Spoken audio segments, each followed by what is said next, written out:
You're listening to On the Couch with Dr. Michelle, right here on LA Talk Radio.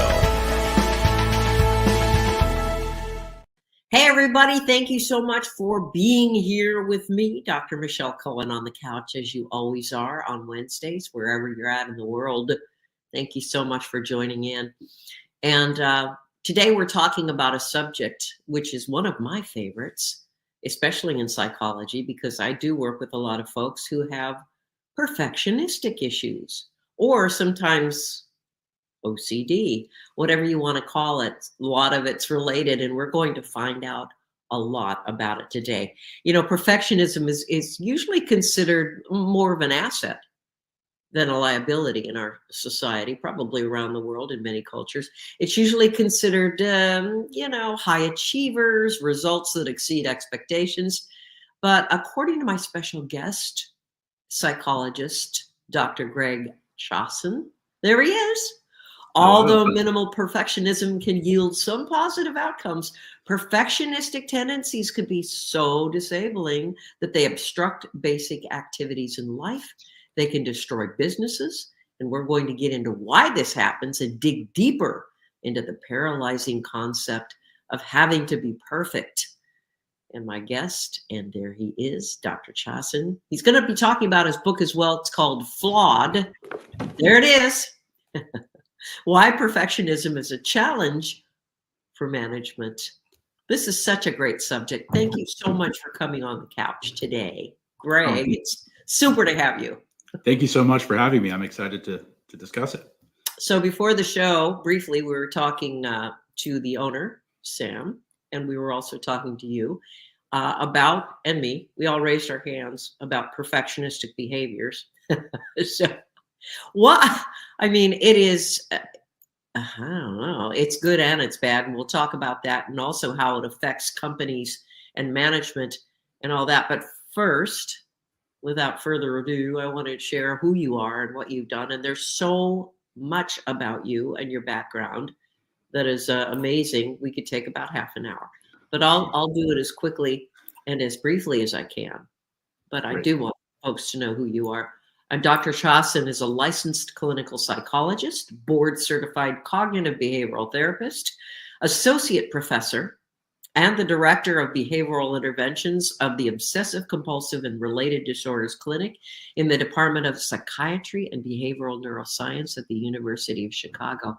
Now, over the past couple of decades, Dr. Chausson has produced and provided cognitive behavioral therapy for clinically severe perfectionism, and has owned and operated 2 mental health practices. And of course, you're an active scholar. You have co-authored more than 70 scientific papers, also another book we're going to share with you, and his latest book, Flawed. And there are more accolades, but that'll give you an idea of what you're going to learn today, because this gentleman right here, Greg Chausson, is an expert. He knows what he's talking about, and his latest book is amazing. So now, as I mentioned earlier, we're talking about the concept of being perfectionistic, and how company leaders make the mistake of really encouraging that kind of behavior. I always like to find out about my guests and what their personal reasons are for writing their books, or really focusing on a certain kind of career. So what was it, Greg, that made you want to write this book? That's a good question. I think that I had been seeing perfectionism hamper people's lives for many, many years. Yeah. It's not just OCD that it's connected with, but I see a lot of it in the OCD world. Wow. I also have struggled a little bit myself with perfectionism, not to the degree that I've seen in my clinic, but I can certainly appreciate it, especially when you write a book. You could appreciate it even more. So I think the reasons are that I was helping people one-to-one with this. I was developing, based on the research literature and the clinical approach, what seems to resonate with people, what is moving them past a perfectionistic framework and allowing them to succeed and move forward. Mm-hmm. And I started thinking one-to-one is great, but this message needs to get out. I mean, we need to I think there's a growing toxic achievement culture, and we need to fight against that to some degree. And I think anti-perfectionism is a way to do that. Boy, beautifully said. I think we are. I mean, I was impressed with it. And, I see like my niece in second grade, everything, we were coloring the other day. And she said, "Stay in the lines, Auntie, stay in the lines." And she was very sad because I didn't stay in the lines. And I thought, uh-oh, this one's in trouble. So, and you know what we would do in treatment? I would have her sit down and I would have her scribbling all over the page. That's right.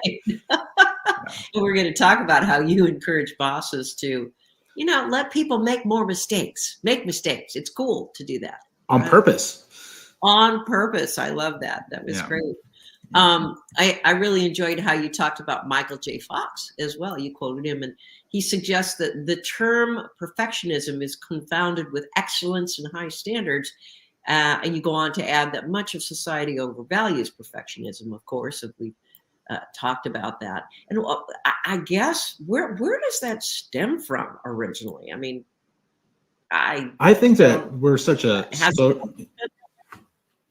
I think we're such a social species that we really are embedded in this this environment where we're constantly thinking about how other people are thinking of us and how we compare to people. And I think social media has just stoked that beyond recognition. I think that it's accelerated beyond recognition, but I think it's always been there, and we're always comparing ourselves upward and downward comparisons. Yeah. Sure. And I think that, that coupled with genetic and biological components like neuroticism, I think you have the perfect recipe for people who get stuck trying to be perfect. Oh, boy, that's so true. Well, I mean, also going psychological here, and how are folks, who end up as adults, as we have, who are perfectionistic or wanting, just make sure that everything is just, and we feel off. Are they taught that usually by the parents? Is it an inherited thing? Maybe like a perfectionistic style? What is that about? I know it's societal and what they expect, but I guess where does that come from in the individual? I think it's a mix of the biological and the environmental. I think parenting definitely plays a role to the degree that parents can model the overvaluing of perfection and achievement. And I think that we absolutely need to be careful with that kind of modeling. Yeah. And I think we see it beyond parenting. We see it in schools. We see it on the playground. We see it, in the office. We see it everywhere. And I think children soak these things up, and they'll start to think that this is the most important thing that there is to get that A or to succeed. Yeah. And I think it just spreads from there, and it gets reinforced, right? So you you put all that effort in, you overkill a task, and then you get that great grade. Everyone's going to think you're dynamite, and they're going to give you praise. Well, what does that do? Well, that makes it so that you do the same thing again the next time. And this just grows over time to the point where you become overwhelmed with all the things that require that, because you have a hard time realizing that not everything does. Right. Exactly. So, and you want to make it very clear in your book, by the way, that you're not slamming perfectionism or perfectionists. You're not doing that. So maybe let's start out as well by talking about some of the positive features of perfectionism, right? Yeah. There are the positives, right? Yes. Thank you for bringing that up. I always worry that writing a book like this and putting the message out that people are going to feel alienated or attacked. I do not think in any way that perfectionists should be weeded out of the work environment. I think they're going to be some of your best employees, actually. Yeah. I think they bring some tremendous qualities a lot of the time. Conscientiousness, which if there's a single ingredient I would want in an employee, it's that. You have attention to detail, which often is a nice compliment to big picture thinkers. I think honesty and loyalty are very common among perfectionists. Yeah. I would not in any way or form recommend trying to not hire or get rid of perfectionists. I think what the book is trying to push is how do you manage perfectionism from the top down and the bottom up? So to create a new culture or a better culture. And then also, how do you help individual employees that struggle with perfectionism? Sure. in a way that cultivates their strengths and then mitigates the damage from their perfectionism. Right. So employers kind of like enjoy when folks say, I'm a perfectionist. I work with a lot of young adults who are caught in the craziness of a lot of huge companies right now. And a lot of them are jumping ship because they're not backfilling a lot of people who've been fired. Salaries are not being increased. A lot of things are being promised, and yet more work is piling on for them. I'm sure you've experienced the same thing, and heard the same thing. And they're not young adults necessarily. They're all ages of folks who are in the workplace and have been with companies for a long time. Major companies, a lot of them out here and in the Silicon Valley. But you say to maybe back off on that a little bit when you're going for an interview with another company, and don't push this perfectionism too hard, right? Yeah, well, I think that there are two types of people. And you also ask. Yeah, go ahead. I'm sorry. I was going to say I think that there are people who answer the question in interviews, what's your greatest weakness? And the answer that everyone thinks of is, I'm a perfectionist. I think that that's often used as a cavalier response. They're trying to flip it so it sounds like a strength when it's. I think there are those folks probably don't have true perfectionism, or if they do, they're trying to use it and spin it.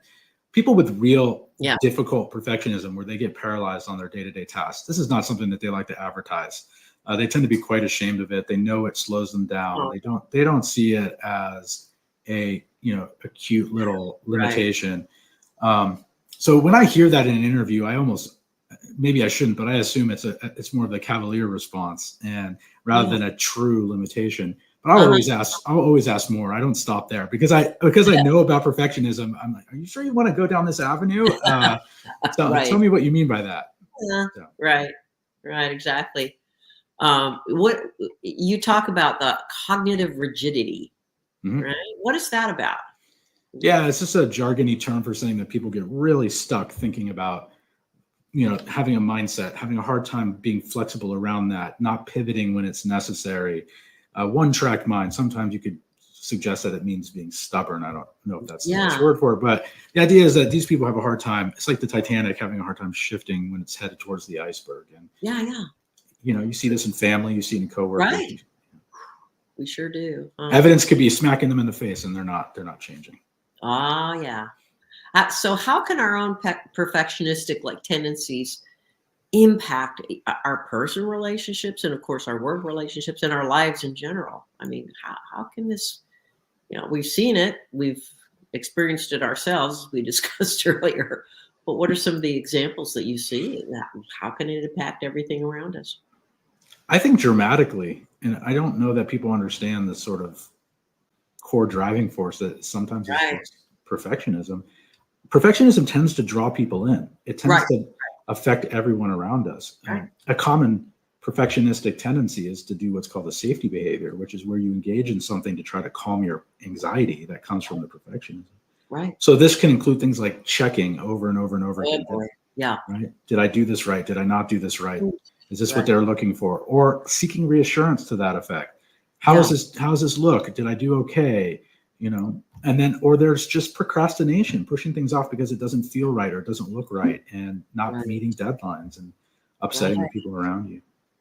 So I think that absolutely creates a difficult environment. Yeah, exactly. It sure does.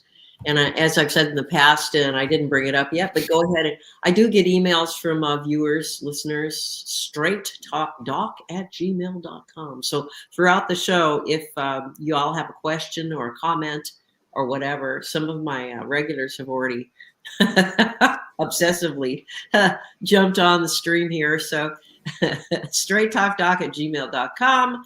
And we're going to ask that. By the way, my special guest is Dr. Greg Chaslin. Excuse me, I mispronounced it.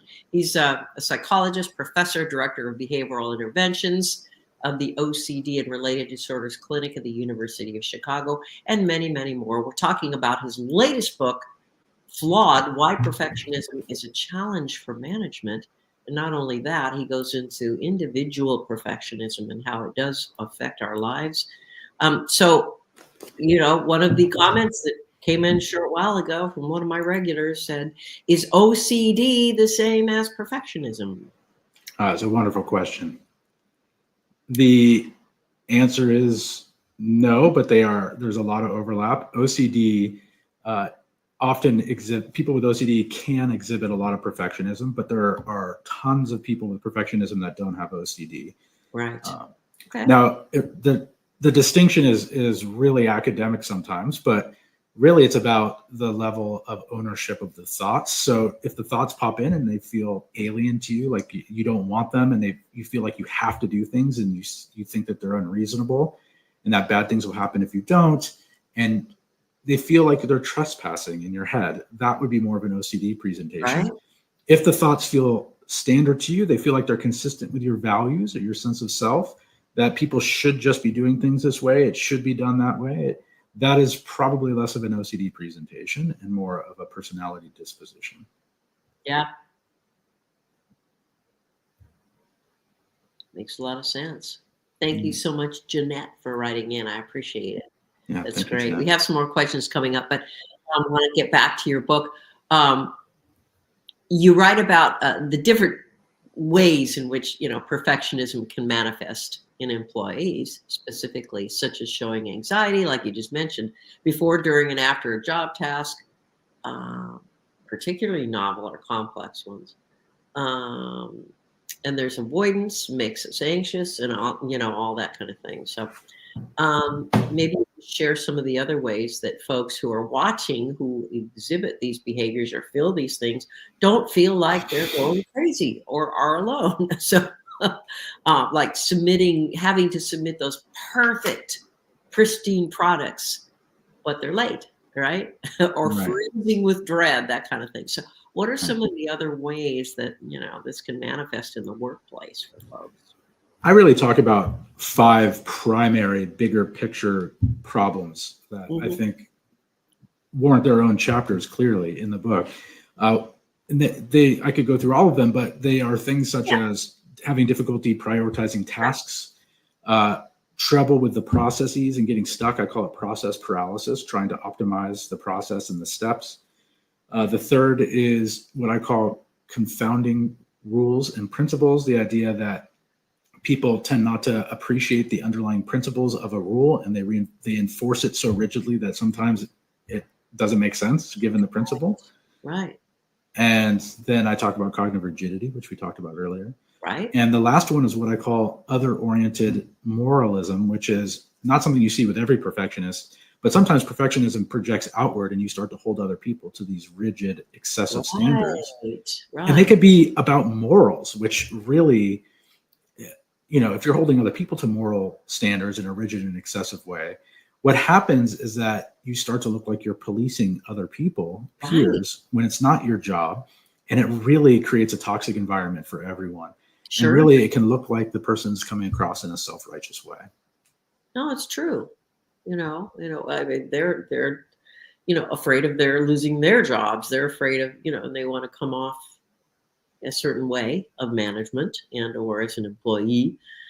So you say then, as we discussed earlier, maybe employers should encourage their employees or managers to make mistakes. Mm-hmm. It's cool. Go ahead now. And why would you say that? I think that it's important part of fighting perfectionism for people to do exercises where they loosen their thinking and learn that making mistakes is not catastrophic and that they can handle the distress that might come from it. Yeah, sure. And I use an exposure therapy worldview for doing this. It's not exposure therapy because it's not necessarily a therapy session, but the principles can be applied, and it's about gradually, systematically, and with their consent, asking them to engage in increasingly difficult mistake making, where they are being asked to do little things that are mistakes. Maybe you sign off an email incorrectly. Maybe you send it to Jim in receivables instead of Jim in accounting, your email. And so like these little mistakes that you build on from in a systematic way. So by the end, they're doing more challenging things. You see my cat in the background. There are little things that you can do and build on to help them get more flexibility in their thinking, and this will, in the long run, make it so that they have a more nuanced worldview. Oh, that's a great idea. And I just had another email here, and it's pertaining to what you just said, Greg. Josh, I was trying to figure out. Okay, so on straighttalkdoc@gmail.com, Josh just said, sometimes when I make mistakes at work, I look at my emails and the mistakes that I've done, and I have these chills of feeling horrified. Yeah. Oh no, I get that. After I've sent it to the wrong person or misspelled some things, what do I do? Well, if you sent an email, you can't really do much about that. So part of my book is about, at the core of my book is really about this idea of control. How much control do you have over these situations? And I think people with perfectionism think they have more control than they really have. You're going to make mistakes no matter how much energy you put in to trying to not make them. And sometimes, and actually I believe this to be true, the more you try not to make mistakes, the more likely you are to actually make them, because you're just so fixated that you're not seeing the big picture and you're bungling it. So how do you handle that situation? I think it's just more practice. Go do, like I said, make mistakes. And I know it sounds a little bit like, oh, who's this quack of a doc? Go make mistakes. But if you do it in a systematic way, it does get easier and it becomes less catastrophic. And you're never going to like making mistakes. That's not the goal. The goal is so that it doesn't become so cringeworthy when you catch it.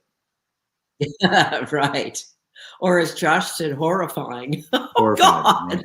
Yeah. Ooh, that's not good. We're not laughing. I'm not laughing at you, Josh. I get it. Is why I'm laughing. I've been there. I've been there and done that. Dr. Chasen, do people who have perfectionistic tendencies judge other people if they make mistakes more so than other people who don't have them? It depends. Sometimes they have what's called self-oriented perfectionism, where it's really all about themselves. They actually do not hold other people to those same standards. And the double standard is in the opposite direction. They hold themselves to much higher standards than everyone else. Yeah. Then there's this other oriented perfectionism. I was alluding to this with the moralism. Yeah. That they hold other people to these standards. Those are the folks that tend to be a little bit more judgy. Right. Yeah, exactly. And it's perhaps they feel shame within themselves, or they're so, into their own, if you want to say, perfectionistic ways, that they're, that person did this or what, so it's maybe there's that shame that's coming through within them, and it subliminally makes them feel better to shame other people for not being perfect. I guess. I don't know. It's a good hypothesis. I don't know the answer to that specifically, but I do know is that shame, which I think is a very underappreciated paralyzing agent for most people. Yes. Probably the worst emotion out there, in my opinion. I agree. It's a huge part of perfectionism and this sort of connection to imposter syndrome and the idea that we're not good enough. Powerful. And if we know anything, shame is one of those things we will do anything to get rid of. Anything. Boy, is that true. And that stems from early on. Yeah. Early on in our, upbringing. It's really important to know that. It really is.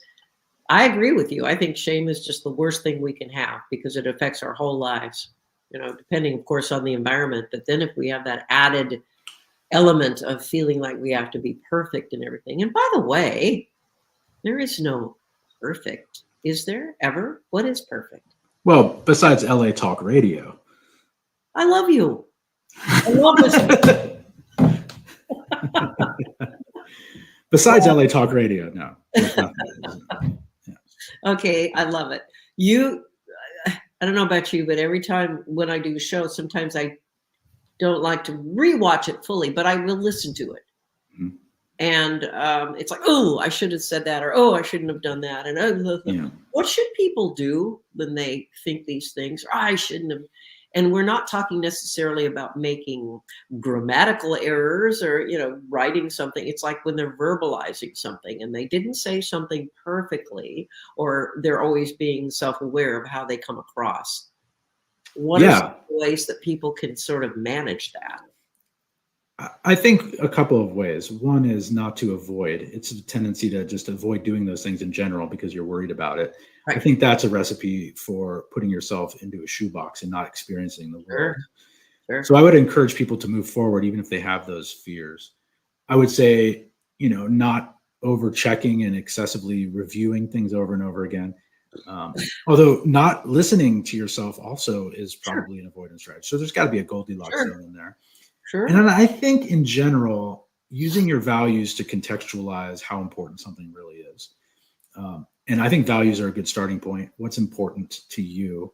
What's important to the people around you? And then ask yourself, does this task really require everything I've got? Does it need to be like nearly perfect or like excellent? Right. Or can this just be a get or done kind of a task? Yeah. Or is this a task that I don't even need to do because it's not consistent with my values? And so you have to make those choices. And the problem with perfectionism is that everyone is trying to, perfectionism, they're trying to do everything perfectly. Everything is done with that 110%. And what happens is that they end up not being able to do that. Shocker, it's impossible, right? And then these things that are potentially important get pushed off because you can't do everything 110%. And so what happens is that your perfectionism is dictating your behavior and your values and telling you what's important to do rather than your actual values and what's important to you. Right. So, and also you give a shout out to Aisha Tyler for discovering the key principle in the fight against perfectionism. And you talk about how it's prioritizing tasks based on our values. So that was really great information because I think a lot of people don't think that. You have to pull back and really have some self awareness or cognitive behavioral self-treatment and say, what's really important here? What can I prioritize? What can I put on the back burner? And, what's really necessary? Because I think perfectionistic people tend to try to do it all. Or we have to.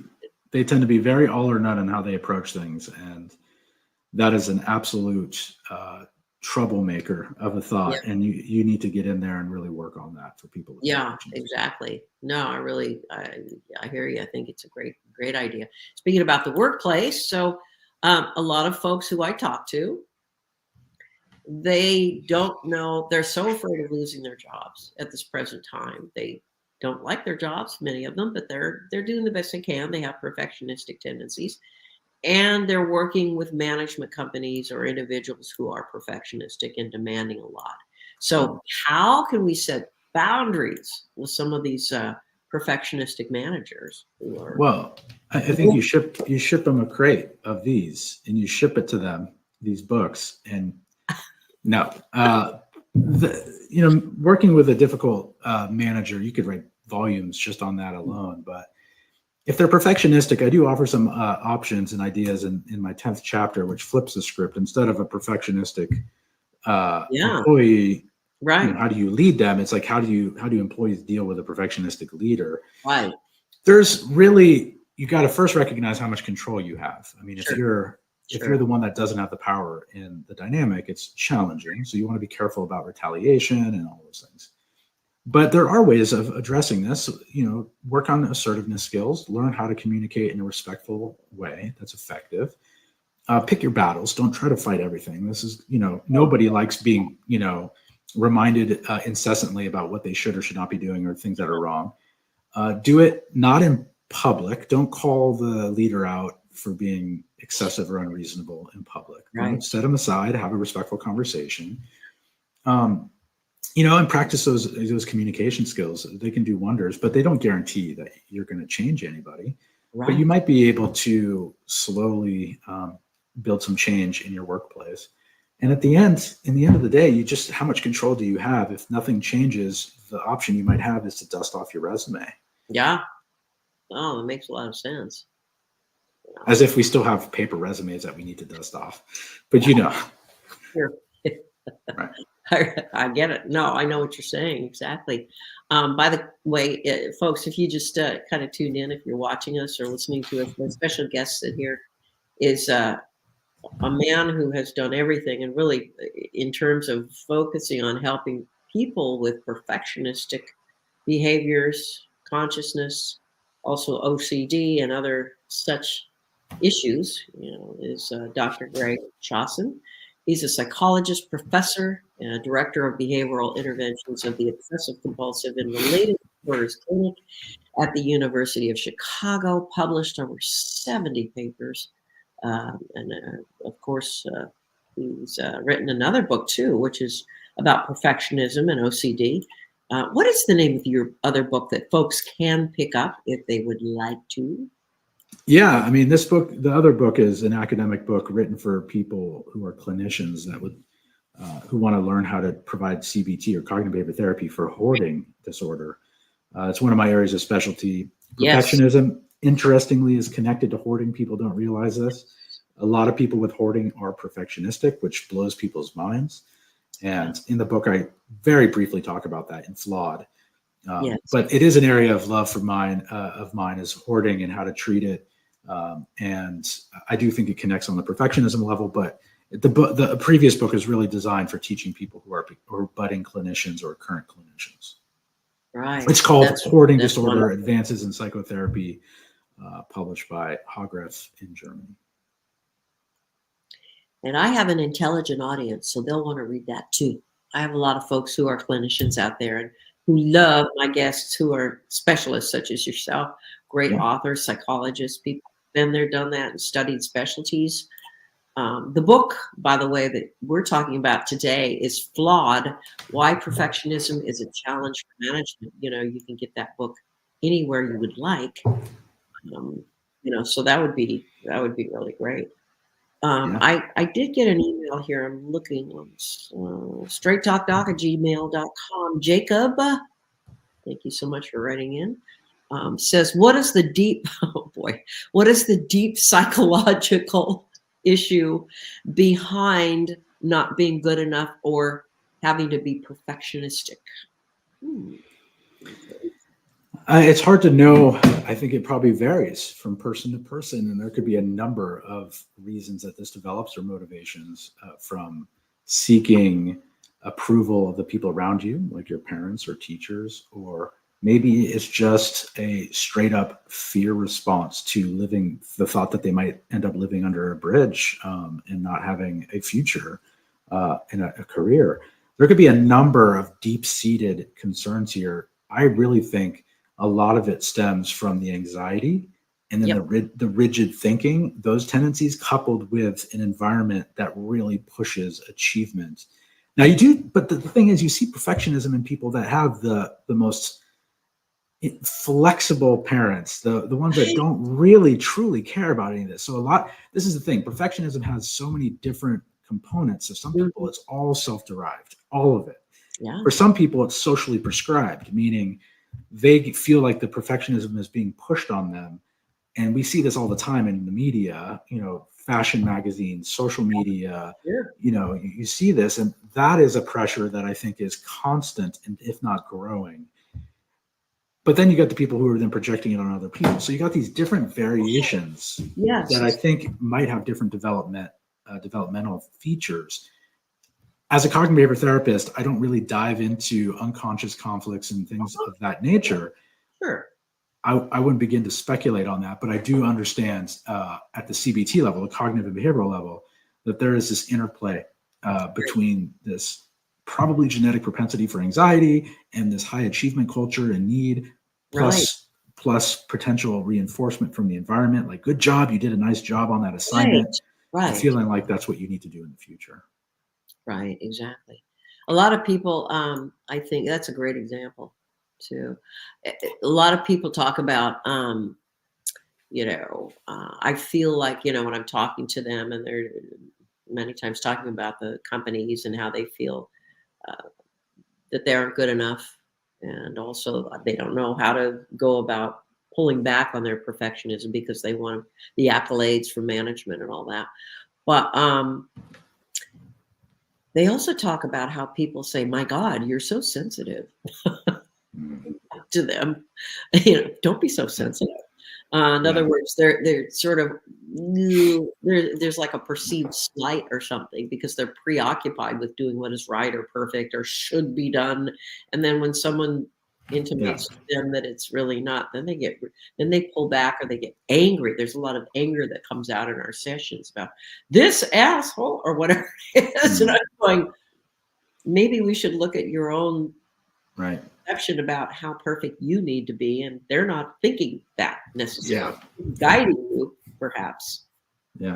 So, and I do talk about that. There's this oversensitivity to criticism, and I think nobody likes criticism. I think people pretend like it's fine, but no one likes to hear that they didn't do something right. No. But I think it's a matter of degree. How much does it really upset you, and how do you take it? Do you take it as an opportunity to grow and learn, or do you see it as an attack and somebody that's out to get you? And I think those are very important distinctions. And people with perfectionism, they tend to be oversensitive. They may not think it's an attack, but they then some of them tend to internalize it as if they are just garbage and can't do anything right.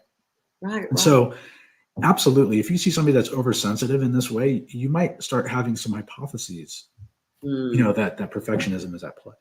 Yes. That makes a lot of sense.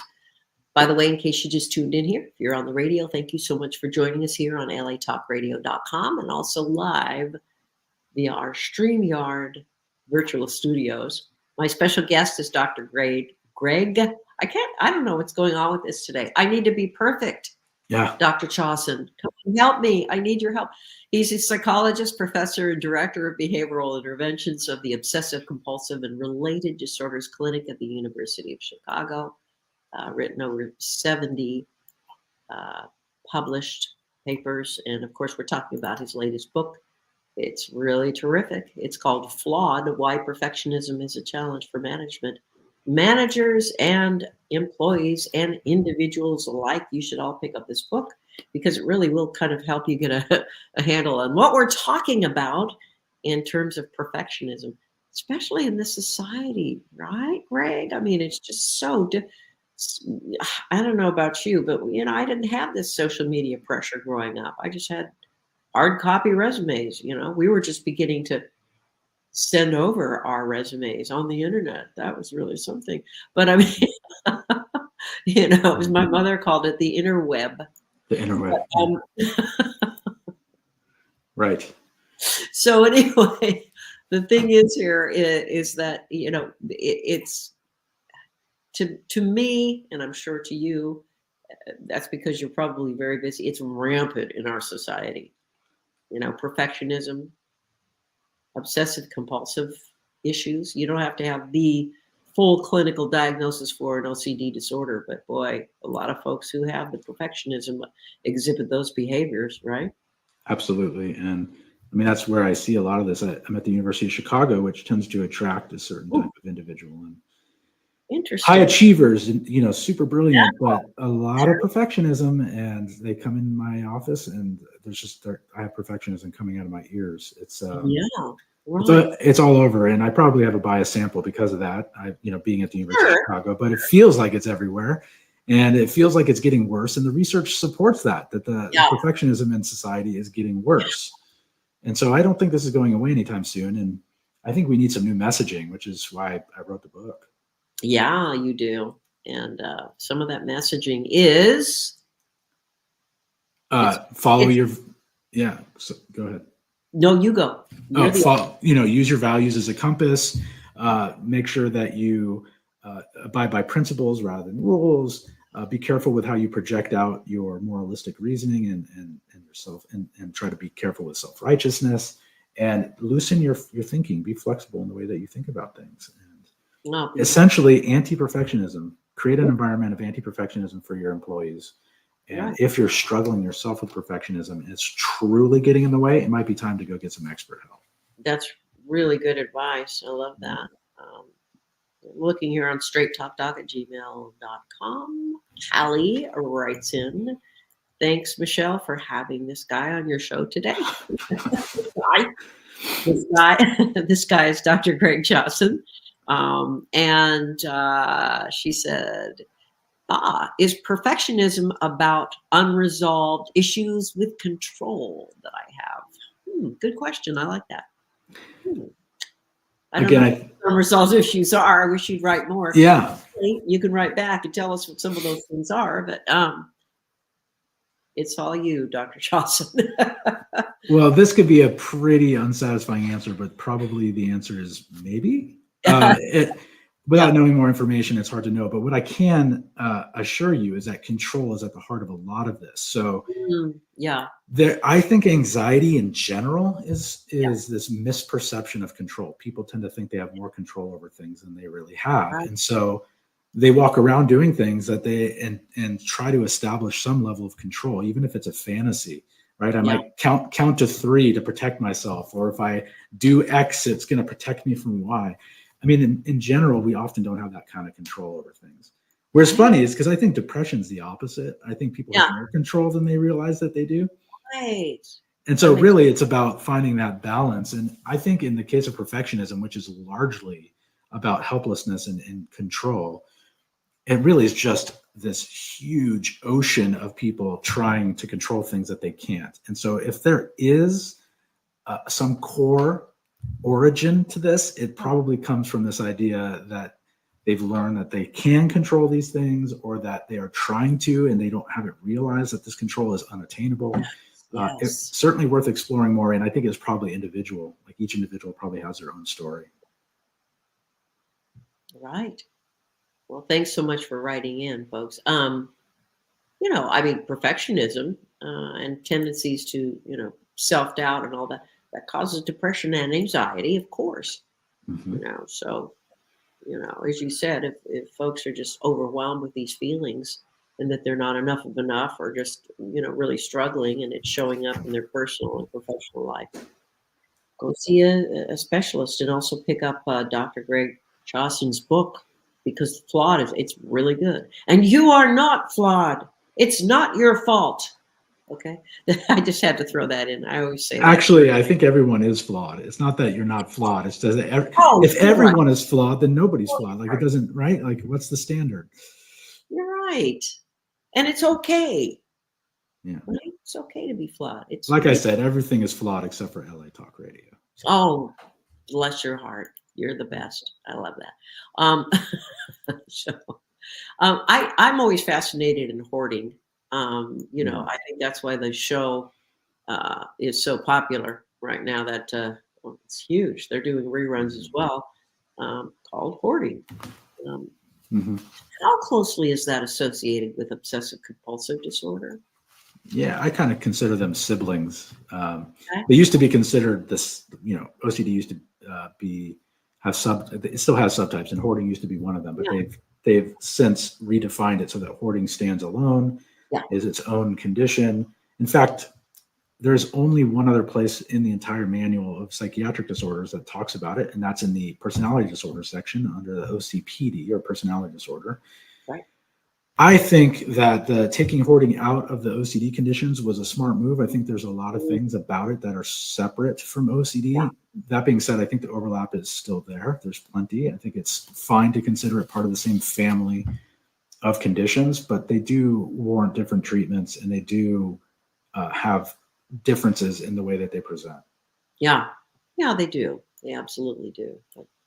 And to your point also, Callie, who wrote in recently, I mean, there is that whole component of being out of control and loss of something. I don't know what that is.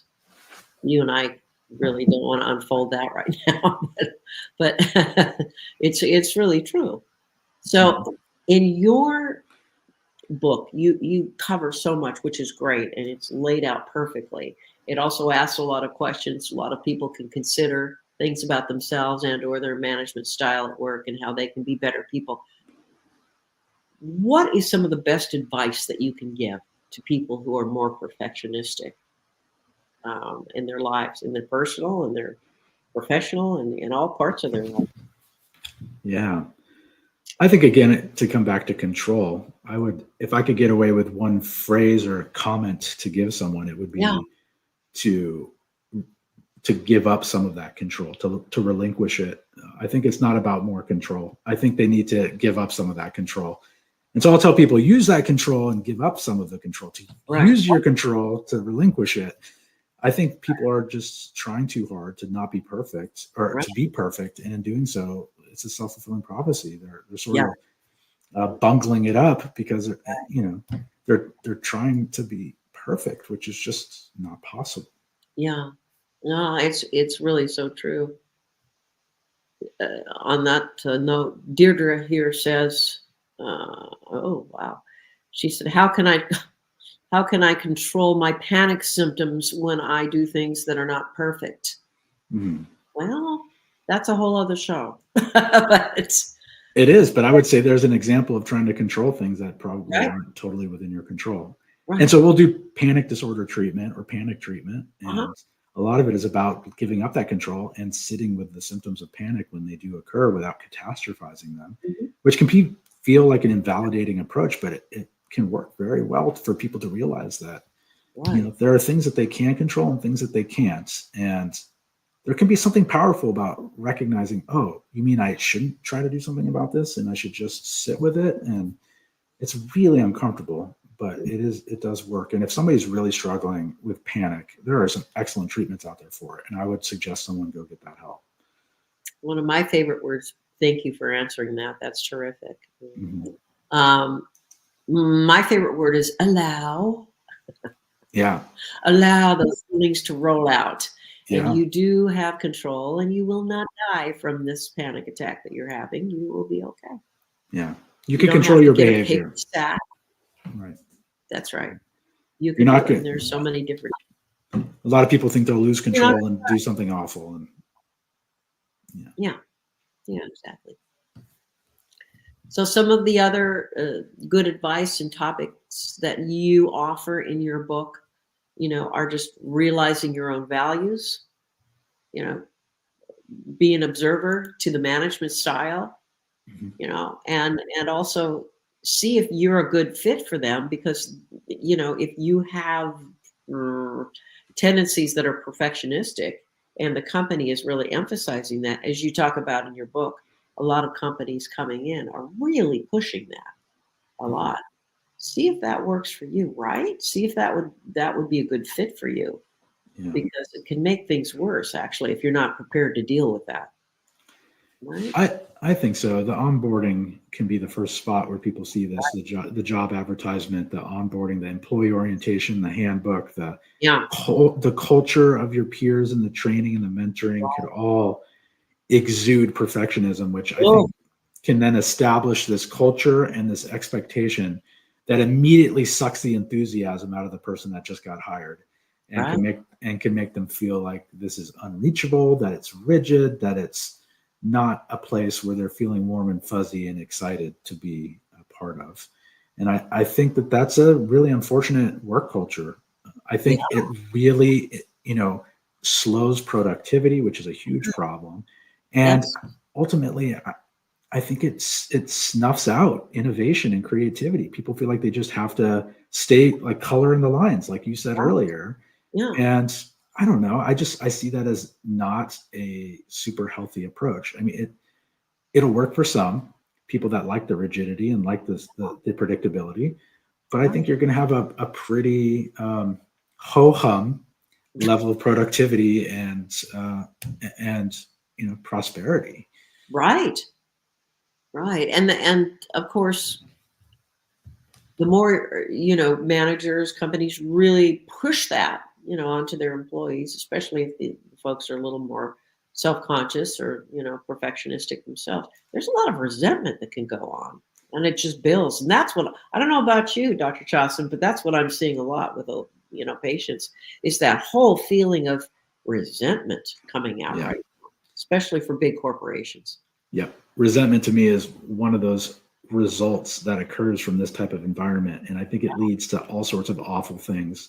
Quiet quitting is probably a function of resentment. Yep. Turnover rates are probably a function of resentment. Getting blasted for your work culture on the internet is probably a function of Oh, resentment. yeah. I think resentment is probably a driving force for a lot of really bad outcomes for a workplace. I agree. Well, listen, what is the best way folks can find out more about you, Dr. Greg Chasen, and get your book? Yeah, thank you. You could go to my website, www.gregchasen.com, CHASS is in Samantha, ON is in Nancy.com. You can go check out the book at flawedbook.com, which is a bit of a funny URL, but flawedbook.com. You can get the first couple of chapters and get a sneak peek at my website, which I said earlier, and give it a whirl. And if, feel free to shoot out, find me on social media, reach out via email, whatever you'd like to do. I'm happy to connect with people. And if your company is looking for people to come in and kind of think about their framework and whether their employees are getting stuck and how to unstuck them, give me a shout out, give me a holler. Oh, perfect. Thank you so much for being a guest today. I love your wisdom. I really enjoyed reading your book, and I learned a lot from it too. So. Oh, I appreciate that praise. Thank you so much. And thank you for having me today. Oh, my pleasure. Take it easy and keep on helping those people. Beautiful work. Thank you, Doctor. Bye. All right. Thanks, everybody, for joining me here on the couch on LA Talk Radio. As I always say, take care of yourself first, and then you'll be great for other people. Bye-bye now.